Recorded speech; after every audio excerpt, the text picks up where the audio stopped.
আরে বেঙ্গি তোর কি হয়েছে? এই নে বেঙ্গি জল খা। বেঙ্গি তোর কি হয়েছিল, তুই এইরকম করছিলিস কেন? জানি না, হঠাৎ করে কেন জানি আমার দম বন্ধ হয়ে আসছিল।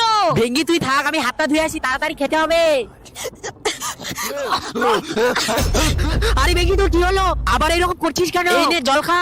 বেঙ্গি তুই কি জানিস তোর এরকম হচ্ছে কেন? না রে, আমি তো কিছুই বুঝতে পারছি না। বেঙ্গি আমি তোকে একজনের ঠিকানা দিচ্ছি, তুই ওখানে গিয়ে সবকিছু খুলে বলবি, দেখিস তুই কিছু একটা সমাধান অবশ্যই পাবি।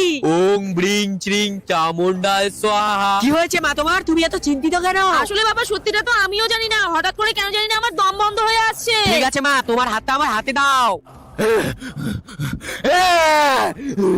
সর্বনাশ, কেন, কি হয়েছে বাবা? তেমন কিছু না।